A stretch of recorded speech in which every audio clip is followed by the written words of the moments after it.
evening and welcome to this edition of News Leader on 6. I'm Jim Fuller. In tonight's news, Tullahoma's retiring city recorder was honored at this week's Board of Mayor and Alderman meeting. The Duck River Watershed Society is holding its annual spring cleanup on Saturday, and Tullahoma High School and middle schools receive a $2 million grant. We'll have these stories and more on tonight's News Leader on 6. For many senior citizens, life looks like this, but it doesn't have to. When you make your home at Parkview Senior Living, life after retirement takes on a whole new meaning. Daily exercise options, fun outings, happy hour, game nights, movies and popcorn, arts and crafts, enjoying friends over chef-prepared meals. Parkview Senior Living, where you're always home, but you're never home alone.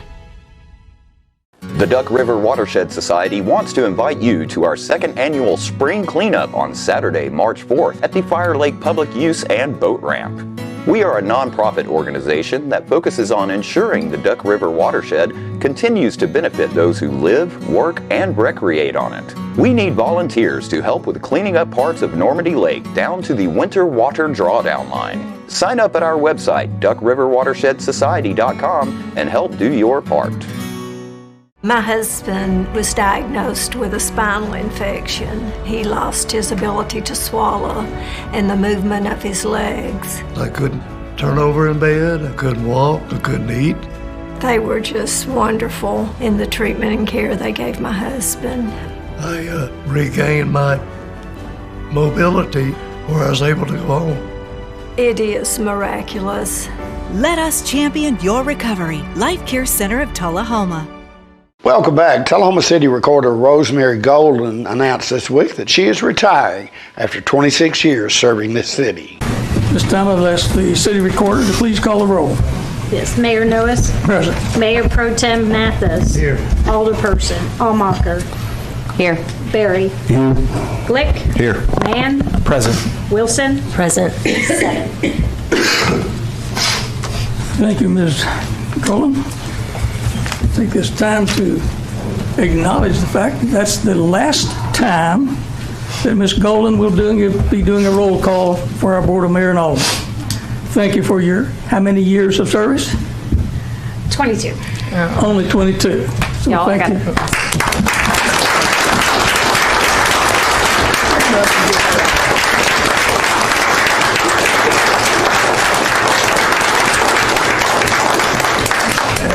It's been an honor. And thank you for those 22 years of service. And please come back on the 17th of this month, that's a week from Friday, 2 weeks from Friday, for a reception for Ms. Golden. So we look forward to seeing you back at Mr. 3 Mayor. to 4. 3 to 4. Okay.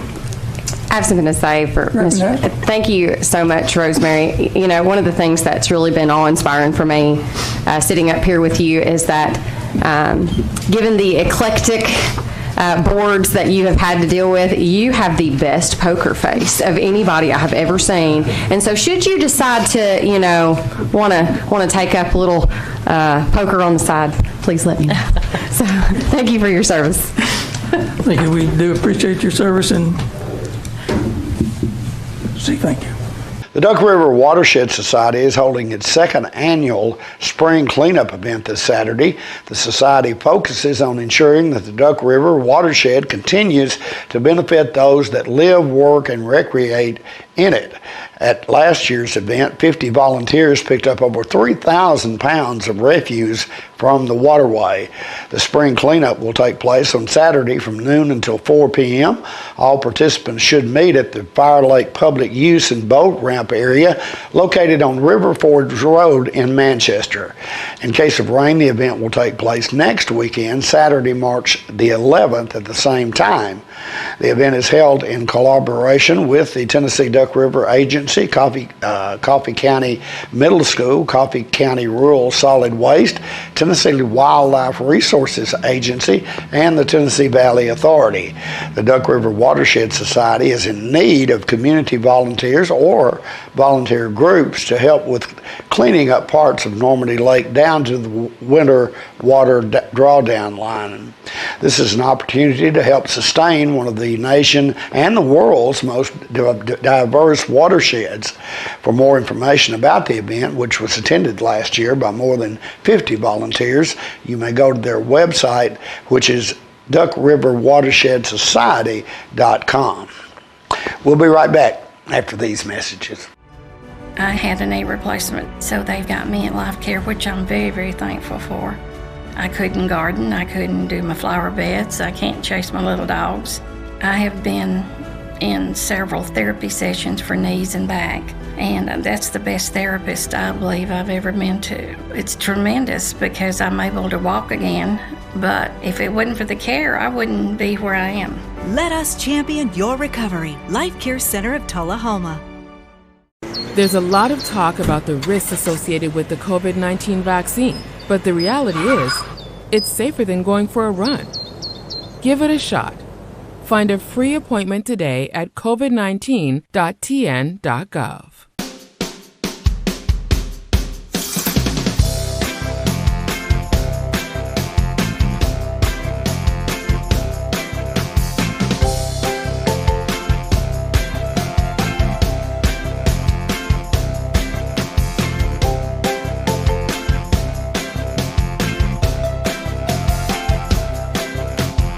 Parkview Senior Living, active, independent senior living at its finest.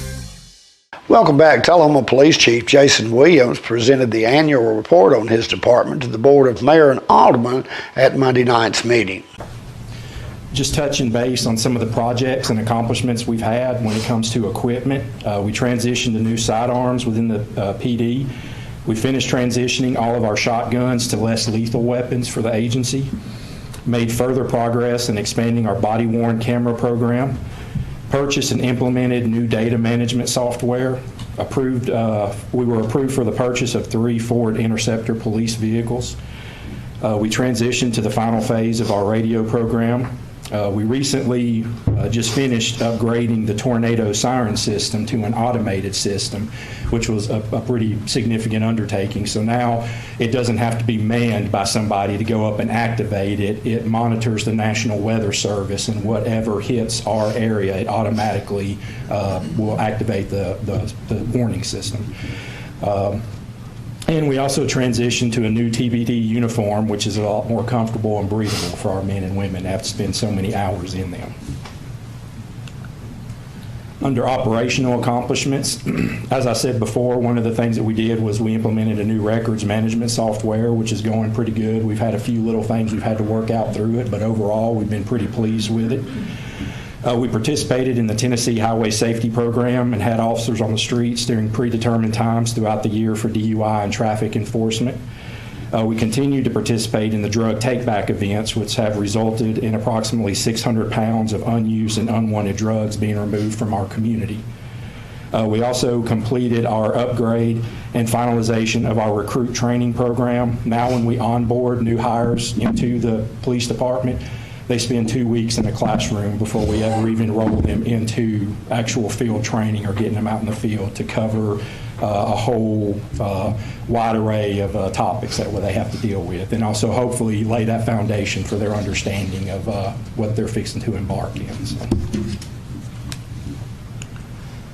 Under training accomplishments for the agency, we put together and then completed our second ever 40-hour in-house in-service, which focused on topics such as de-escalation, courtroom testimony, dealing with persons who have altered mental states, officer wellness, less lethal weapons training, child sex abuse investigations, duty to intervene, and then firearms and use of force. In addition to that, we also sent officers to specialized training. And some of those topics included data collection, frontline supervisor training, death investigations, criminal investigations, fire and arson investigations, Of course, as we talked about earlier, all officers were trained and issued less lethal shotguns, which gives them another means to de-escalate and diffuse situations. We had sent officers to TNOA narcotics investigation schools. We had crisis intervention training, instructor development, FBI law enforcement for executives, THSO advanced roadside impairment driving enforcement training, and field training officer. Okay, we're going to touch on some of the community events that we had for 2022. We participated in a bike safety program at Robert E. Lee to kind of talk to all of our kids that ride a bicycle to school and go over some of the laws and safety tips for them. We had a public speaking engagement with Sunrise Rotary. We assisted in training and speaking to the Tullahoma High School's criminal justice classes. We presented a civilian's response to active shooter events, and that's something we're going to be continuing this year as well, offering training within the community on response to active shooter events. We reinstated the Adopt a Cop program within our schools. We participated in the Chick-fil-A trunk or treat event, and then we partnered with Tullahoma Parks and Rec for their haunted hayride event. And then also something that's kind of been close to my heart since I've been here. I've been involved in this program for a while now. We held here at the police department, our second annual National Night Out event this past October. During this event, we were partnered with and had representatives from the Tullahoma Fire Department, Coffee County Sheriff's Office, Manchester Police Department, Coffee County EMS, Vanderbilt Life Flight, and the District Attorney's Office. And then just to kind of sum up our stats and our data for the year, our total miles patrolled were down from the previous year. Our total calls answered were down from the previous year. Traffic accidents were down. Traffic accidents with injuries were down. Total arrests made were down. Total overdose calls in the community were down. Total uses of Narcan were down. Vandalism was down. Assaults were up a few incidents. Aggravated assaults were down. Domestic violence incidents were down. And then drug and narcotic violations were up. Chief, I think it's a good report. We'd certainly like to have a copy of that if we could for record. Could you send us either an email? I'll make sure you get a copy in email. Yes, sir. Subsequent to his report, Alderman Kurt Glick and Jenna Armarker questioned Chief Williams about how the search for crossing guards and SROs was going. On the crossing guard situation, we currently have 2 openings for crossing guards within the police department. We've had the position posted for several months to hire people. We just haven't had much luck with anybody putting in for the position. So the open positions we've had to try to backfill with officers that are on duty. And that's been hit or miss depending on what's going on. I've been in talks with Dr. Stevens with the school system, trying to come up with some creative ways maybe to work around it and have people out there. They've definitely helped us out at some of the schools doing that. But with the crossing guard position, it has been difficult filling those openings because basically, it almost is tailored to somebody that's retired because they have to be there an hour in the morning and an hour in the afternoon, but they're kind of still dedicated to being somewhere almost for the day. The openings we have are at Farah and at the high school, so those are the 2 places we've had to backfill. As far as the SRO position go, it is something that I will be putting into my budget for the year on the request. I'm going to submit basically a 5-year implementation plan for SROs with requests for 3 to be hired in this first year, and then year 3 hire 2 more, and year 5 hire 2 more, and that will get all the schools covered. By the time we onboard people, we equip people, and we train them and pay them, and their salaries, their benefits, everything, it's a lengthy and expensive process. So that's kind of the way I'm looking at it, is to maybe phase it in, so that way hopefully it's something we can take a serious look at and get done. So, thank you, Chief. Yes, sir. Thank you very much. Follow up with those questions. So I believe that it would probably take some of the strain off of our budget if the school system would kick some money in for that. I hope that's going to be part of your talks with Ms. Stevens. Maybe possible to maybe go ahead and hire more than the 3 if they were able to match our funding. And then if we only hire 3, I'm assuming your plan is to have those kind of shuffle from school to school, or? Probably as far as call volume goes, the schools that are our highest call volume would be the high school and then the 2 middle schools. So yes, there would be an opportunity to shuffle people around as there was a need, but I would be looking at, basically that would be kind of the first phase of that implementation, would be adding an additional SRO to the high school and then 1 at East Middle and 1 at West. And then they would also be available, with having 2 at the high school, we could have 1 that could break off and go handle something somewhere else if they had to. More news is coming up in a moment. It's not invoice. It's not MSRP. It's not Christmas Day, although it may feel like it. It's the lowest prices in Middle Tennessee, period. Get to Stan McNabb Chrysler Dodge Jeep Ram or Stan McNabb Chevrolet Buick GMC Cadillac before these prices are gone forever. Times are very challenging right now, and stress levels are high. Reports indicate overdoses on the rise in communities across the state of Tennessee. Those experiencing addiction and their loved ones may be struggling to navigate through all the change. We want you to know that deaths from overdose are preventable. And help is available. Anytime. Day or night. How do I know? How do I know? I am a face of recovery in Tennessee. Welcome back. Tullahoma City Schools recently received exciting news as it learned that its grant application for the Innovative School Models funding was approved. Tullahoma City Schools Director of Schools, Dr. Katrine Stevens, said, quote, "We are so grateful and excited to have these funds as we look forward to providing our students with more work-based learning opportunities. This grant will allow TCS students to have more hands-on experience and be college and career ready once they graduate high school," end quote. In total, Tullahoma City Schools received $2 million from the 4-year grant, which can be utilized now. Tullahoma High School is the recipient of $1 million from the Innovative Schools Models funding program, while East and West Middle Schools were each allotted $500,000. Tullahoma City Schools Career Technical Education Director Jesse Kinsey said, quote, "The most exciting aspect of Innovative School Models funding is that all of our 6th through 12th grade students will now have an innovative, reimagined learning experience. The goal of Innovative School Models is to increase the number of students who are 21st century workforce ready. This funding will allow our middle school students to enhance their career exploration efforts and increase college and career readiness at the high school level," end quote. With these goals in mind, each school has a plan for utilizing funds.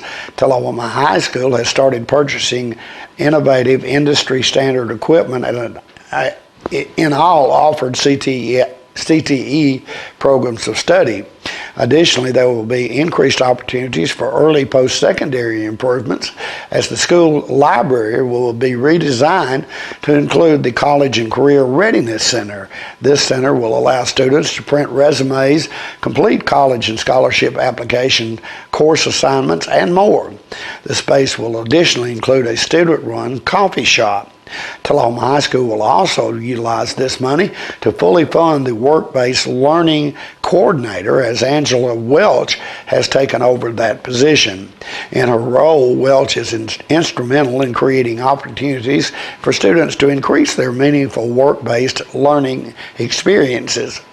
The high school also plans to purchase 2 8-passenger SUVs to transport students to work-based learning sites or local colleges for dual enrollment courses not offered online or at Tullahoma High School. These vehicles will eliminate the transportation barrier for students and be used to tow the Tullahoma City School mobile coffee shop, which is a work-based learning site for students.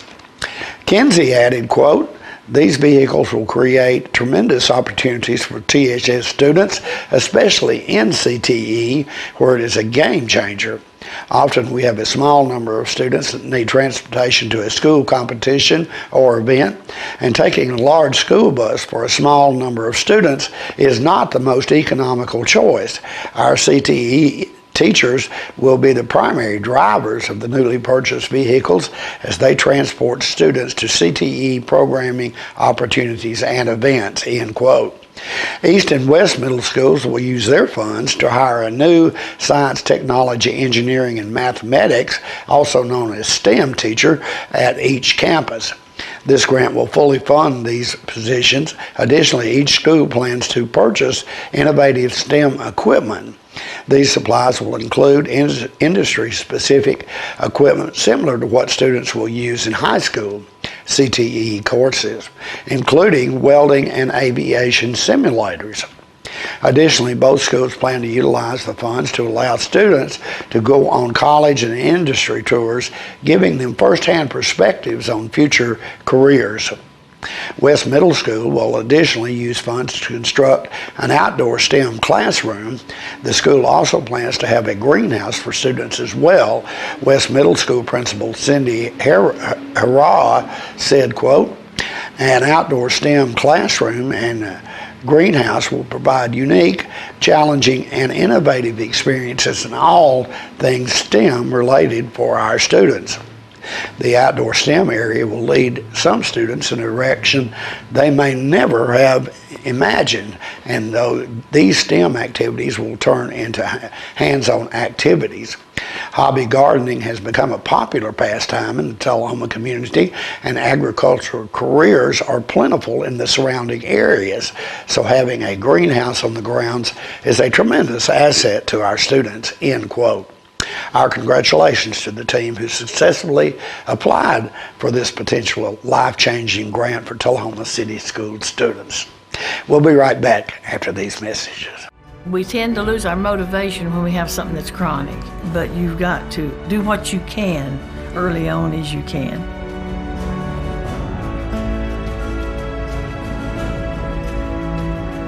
After I'd exercise like that, I would have a lot of energy to do housework or whatever I needed.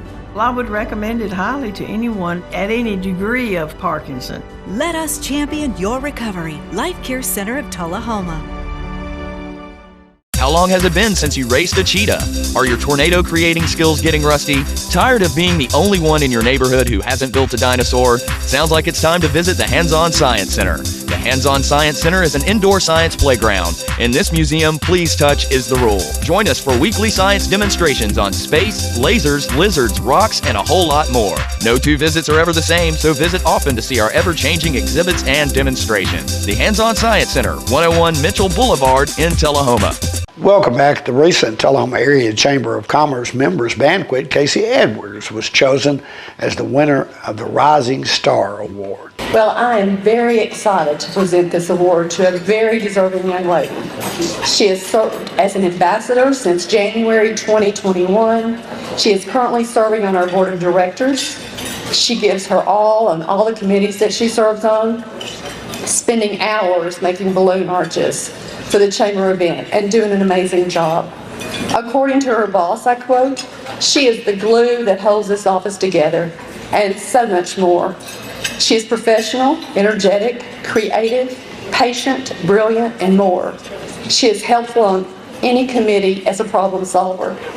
When decorating for an event, she's like Mary Poppins meets Pinterest with the solutions she offers. She has been chosen Ambassador of the Month. She was a 2022 nominee for UT President's Award in the area of United and Connected, 40 under 40 recipient. Within the community around UTSI, she is known by many as the face of UTSI. I am proud to present the award of the Rising Star to Casey Edwards.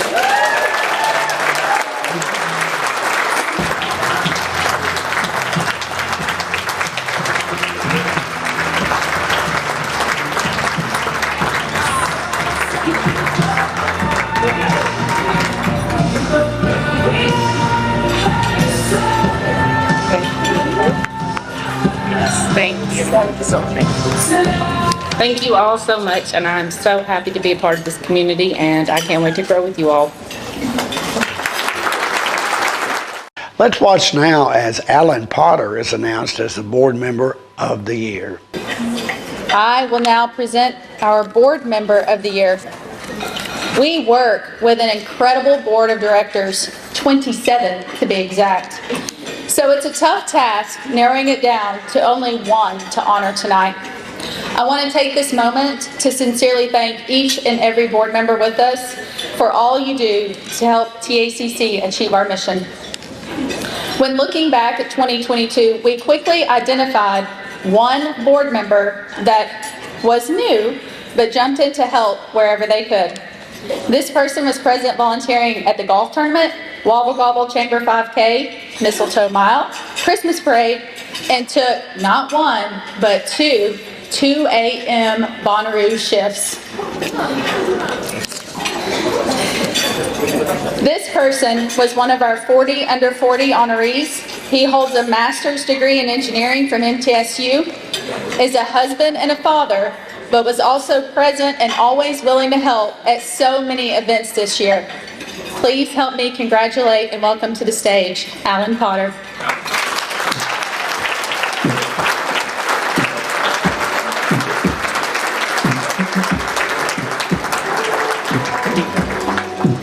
He's got a little bit more of a walk. Let's keep it going.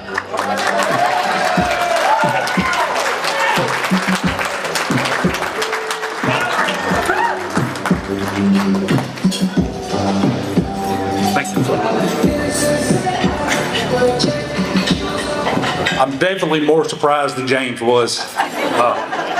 So this was my first year as a board member. Was really just looking to get involved in the community and realize what all these young ladies do and all the other board members. It's really amazing. We're part of a fantastic community, and I'm just proud to be a part of it. Thank you. Stay with us. Your weather forecast is coming up next. The Duck River Watershed Society wants to invite you to our second annual spring cleanup on Saturday, March 4th at the Fire Lake Public Use and Boat Ramp. We are a nonprofit organization that focuses on ensuring the Duck River watershed continues to benefit those who live, work, and recreate on it. We need volunteers to help with cleaning up parts of Normandy Lake down to the winter water drawdown line. Sign up at our website, duckriverwatershedsociety.com, and help do your part. Hi, my name is Ringo, here at Barkview Senior Living. They're human-friendly. That's why I love it here, and so does my senior human. When they want a bite, they get chef-prepared meals, and so do I. Movies in the theater, day trips, walks on the trail, and other senior humans to play with. The grass and the grounds are exquisite. It's everything my human needs to be healthy and active. Barkview. A Parkview Senior Living. For your dog's best friend, you. Welcome back. We'll take a look at your weather forecast at this time, starting with your weather history on this day. Our record high was in 1932 at 78 degrees. The record low was in 1803 at 9 degrees. The average high on this day is 56, and the average low is 35. Heavy rain in the forecast for tonight with a low of 57. Heavy rain continues in the forecast for Friday with a high of 67 and a low of 41. Mostly sunny weather returning to the forecast on Saturday with a high of 60 and a low of 38. And that's our news leader report for this evening. We invite you to join us each Tuesday, Thursday, and Saturday at 6, 8, and 10 for News Leader on 6. You have a good evening.